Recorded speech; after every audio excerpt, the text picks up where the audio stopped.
Hello friends, स्वागत आहे तुमचं जीटी इंजिनिअरिंग अकॅडमी या युट्यूब चॅनलवर. मी गोकुळ टिकाळे आणि आज आपण इलेक्ट्रॉनिक्स अँड टेलिकम्युनिकेशन ENTC ब्रांचचा इंजिनिअरिंग मॅथमॅटिक्स 3 यामध्ये कोणकोणते युनिट्स आहेत याबद्दल आपण हा व्हिडिओ बनवणार आहेत. सो जर चॅनलवर नवीन असाल तर चॅनलला नक्की सबस्क्राईब करा आणि त्यासोबतच तुमच्या अनऑफिशियल डिव्हिजन ग्रुपमध्ये ह्या व्हिडिओला नक्की शेअर करा. सो सेकंड इयरच्या स्टुडंटसाठी एक ग्रुप बनवलेला आहे SE ENTC. सो डिस्क्रिप्शन बॉक्समध्ये त्याची लिंक दिलेली आहे. तो ग्रुप नक्की जॉईन करा, ज्या ठिकाणी तुम्हाला नोट्स शेअर केल्या जातील. आणि डायरेक्ट सेकंड इयर स्टुडंटसाठी एक स्पेशल लाईव्ह लेक्चरची बॅच स्टार्ट करत आहे. किंवा कुणाला जर ऑफलाईन क्लासेसची रिक्वायरमेंट असेल तर सिंहगड वडगाव कॅम्पस पॉलिहब या ठिकाणी ऑफलाईन क्लासेस पण स्टार्ट होत आहे. सो खाली दिलेल्या नंबरला संपर्क करा. आणि तुम्हाला जर रेकॉर्डेड कोर्सेस पाहिजे असतील तर जीटी इंजिनिअरिंग अकॅडमी या ऍप्लिकेशनवर तुम्हाला कोर्सेस इंजिनिअरिंग मॅथमॅटिक्स 3 हा जो कोर्स आहे तो भेटून जाईल. तर आपण व्हिडिओला स्टार्ट करूया. युनिट नंबर 1 जो आहे तुमचा linear differential equation LDE and application. तर टोटल तुम्हाला 5 युनिट असणार आहे. त्यामध्ये 10 मार्कचे MCQ येणार. सो रिमेनिंग 60 मार्क हे 5 युनिटमध्ये डिवाइड केले जातील. सो एक युनिट जो असणार तो 12 मार्क्सला असणार आहे. तर त्यामध्ये पहिला जो युनिट आहे LDE अँड ऍप्लिकेशन, त्यामध्ये general method, shortcut method, method of variation of parameter, त्यानंतर Cauchy's and Legendre's differential equation, simultaneous differential equation आणि ऍप्लिकेशन. सो यापैकी जर तुम्ही हे 4 पॉईंट जरी केले तरी पण सफिशियंट आहेत. Shortcut, VOP, Cauchy's Legendre's and simultaneous equation. तर शॉर्टकट मेथडमध्ये जवळपास 6 मेथड आपल्याला लर्न करायचे आहेत. त्यानंतर मेथड ऑफ व्हेरिएशन पॅरामीटर मध्ये एकच सेट ऑफ फॉर्म्युलीज आहेत, तोच यूज करायचा आहे. कॉचीज अँड लिजेंड्रीज याला कन्वर्ट करावं लागतं LDE मध्ये, नंतर पुन्हा शॉर्टकट मेथडचा यूज करावा लागतो. आणि सायमल्टेनियस मध्ये 2 टाईप आहेत, एक आहे मेथड ऑफ ग्रुपिंग, एक आहे मेथड ऑफ मल्टिप्लायर्स. त्यानंतर ऍप्लिकेशन पण आहे, बट ऍप्लिकेशन ऑप्शन देणार आहे. सो फर्स्ट प्रायोरिटी ठेवा, ही 4 पॉईंट आपल्याला चांगल्या प्रकारे करायचे आहे. त्यानंतर युनिट 2 आहे, त्यामध्ये न्यूमेरिकल मेथड्स आहे. हा पण खूप इझी आहे. यामध्ये डेरिव्हेशन इंटिग्रेशनची गरज लागणार नाहीये तुम्हाला. सो लॅग्रेंजेस इंटरपोलेशन, फॉर्म्युला बेस, त्यानंतर न्यूटन्स फॉरवर्ड किंवा बॅकवर्ड. सो या 3 पैकी एक क्वेश्चन येईल.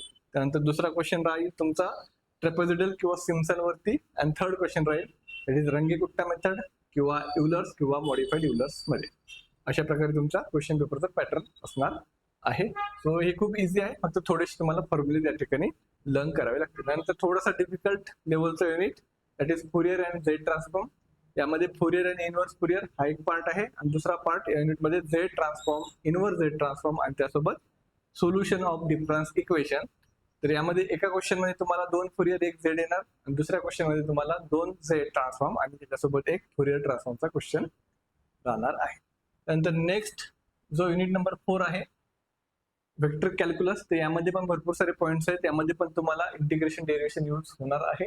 सो अँगल बिटवीन टँजंट्स, तो यामध्ये एक बेसिक फॉर्म्युलावर हा क्वेश्चन असतो. नंतर डायरेक्शनल डेरिव्हेटिव्ह DD, इररोटेशनल, या 2 पैकी एक क्वेश्चन येईल. एक क्वेश्चन वरच्या क्वेश्चन मध्ये, एक खालच्या क्वेश्चन मध्ये. त्यासोबत वर्क डन आणि ग्रीन्स थेरम हे ऑप्शनला राहतील. सो एवढे जरी आपण 5 पॉईंट केले तरी सुद्धा आपल्याला या युनिटमध्ये आउट ऑफ मार्क्स भेटतील. त्यामध्ये स्टोक्स आणि गॉस डायव्हर्जन्स थेरम थोडेसे लेंथी आहे, ते लास्टला गेले तरी पण चालते. आणि हा जो युनिट आहे स्टॅटिस्टिक्स अँड प्रोबॅबिलिटी, हा युनिट यावेळेस आलेला आहे नवीन. आधी ENTC ब्रांचला नव्हता हा. So coefficient of variation, moments, skewness, kurtosis, correlation आणि रिग्रेशन लाईन, हा जो पार्ट आहे हा आहे स्टॅटिस्टिक्सचा. एका क्वेश्चन मध्ये यावर 2 क्वेश्चन राहतील.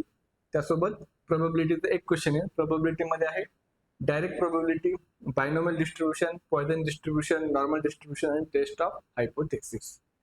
तर एक क्वेश्चन मध्ये 2 स्टॅटिस्टिक्स एक प्रोबॅबिलिटी, आणि दुसऱ्या क्वेश्चन मध्ये 2 प्रोबॅबिलिटी आणि एक स्टॅटिस्टिक्सचा क्वेश्चन येईल. सो अशा प्रकारे तुमचा टोटल सिलेबस आहे.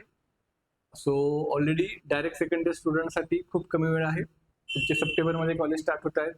सप्टेंबर संपला, ऑक्टोबर संपला, नोव्हेंबर एंडला तुमची एक्झाम असणार आहे. सो 3च महिने आहेत. त्यामध्ये तुम्हाला सबमिशन, ओरल, प्रॅक्टिकल हे सर्व करायचं आहे.